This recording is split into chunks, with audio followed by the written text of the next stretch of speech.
That wheat's so tall that you can barely see that kid.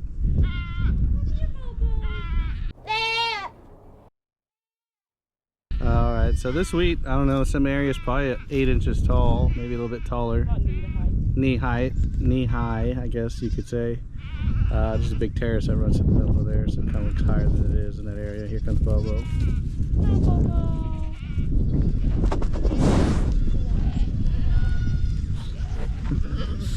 But we've grazed this down to almost pretty much to the ground twice, and it came back twice. So it's definitely worth the time and effort we took to put the seed in the ground and harrow it in and cover it up. It's going to be pretty good nutrition for them. Less hay. I don't know, we've probably saved, I don't know, we'd say about 10 bales, 15 bales. At least 10 bales. With both all the vegetables. At least 10 bales by letting them graze some of this down. So we'll let them on here maybe for another hour or so. They've been on it since 10 a.m. this morning. We'll pull them back off, and they've got hay rolled out up there to eat. We'll just kind of keep doing that and giving it to them a little bit at a time. And over here on this side of the pasture, they've already grazed it down, but it's already coming back. We had a little bit of moisture and we took them off of it, but it looks like we went through there with almost a finishing mower, almost, in some areas. But I think Thursday or in a couple of days we're supposed to have some rain, and it's gonna shoot back up, and we'll probably get to graze it again. So probably let them eat that down that we just showed you.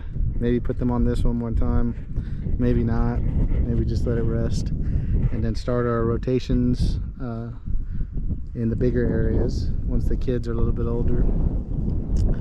We probably have well over 50 kids on the ground with half the nanny still to go, so we'll probably hit that 100 mark out of, I don't know, the 60 or so that are in this pasture. So pretty good numbers, 60 or 70 nannies or so in this pasture.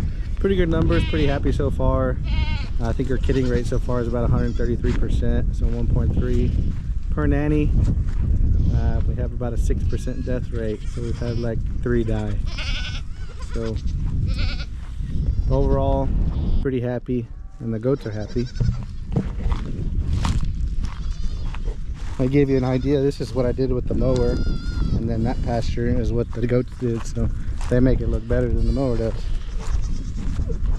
But that's just pretty tall. Goes back there a ways, and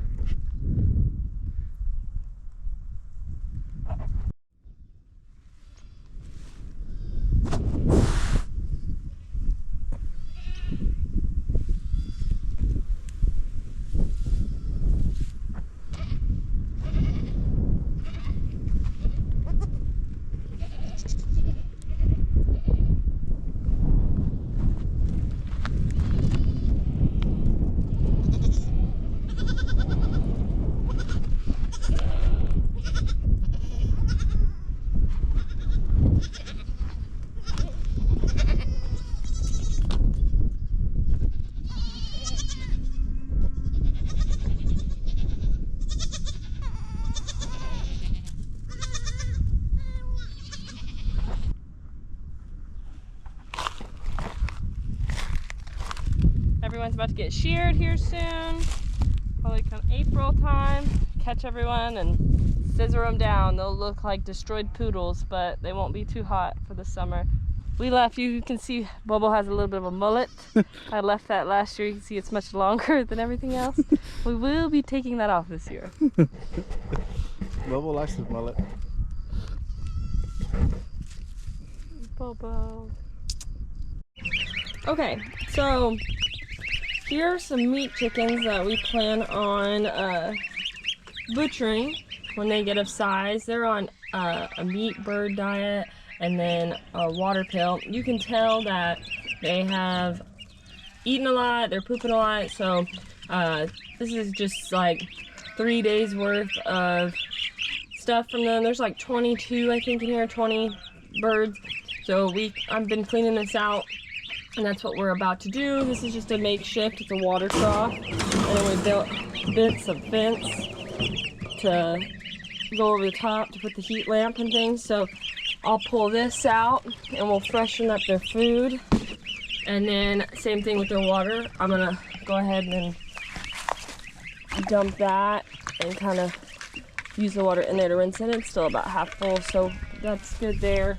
I'm gonna pull every one of these chicks out and put them in this bucket so I can take this trough and go dump this these shavings out so we can freshen up their little home here.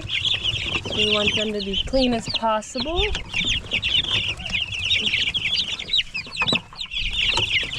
Don't want to stress them too much, so just gonna be nice and easy with it.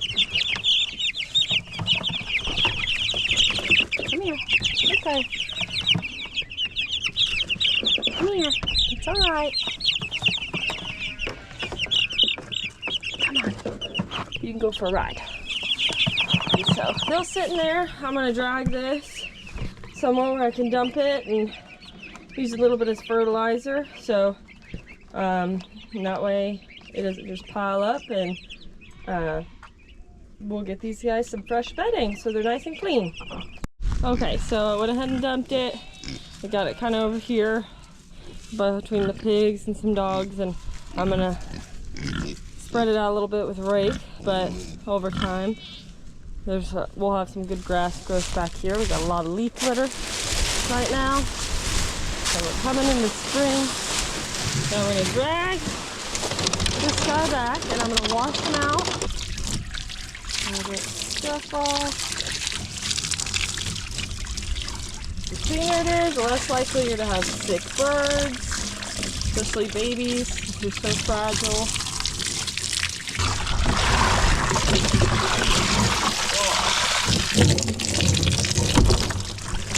And so hold on its side. Wash all this stuff off.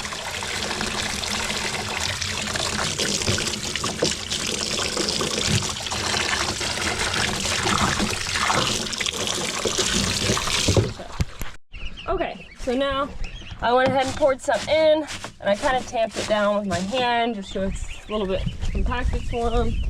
No one gets bogged down and it's pretty even. No one gets squished. Grabbing these little guys and just putting them back.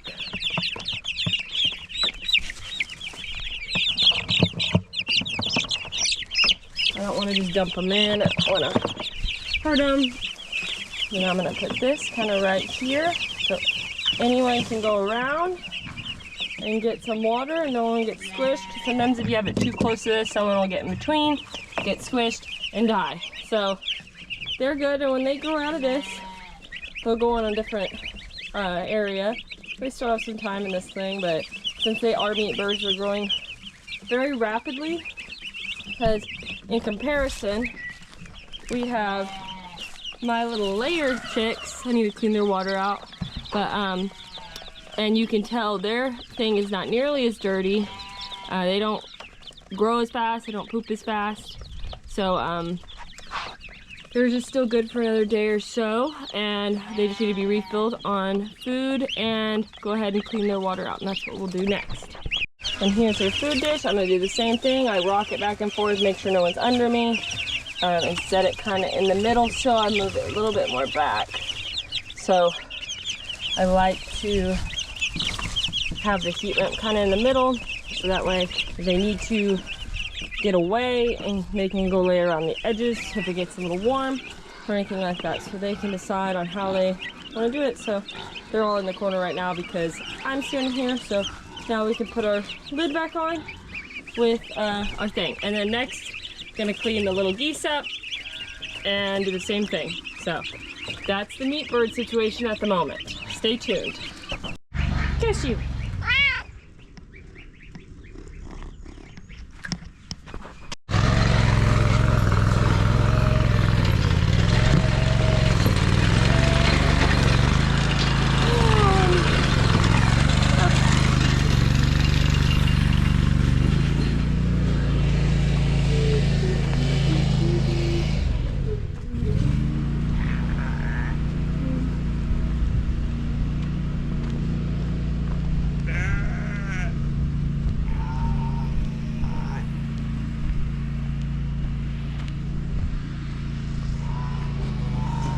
I'd like to know what it feels like to be in a little trench.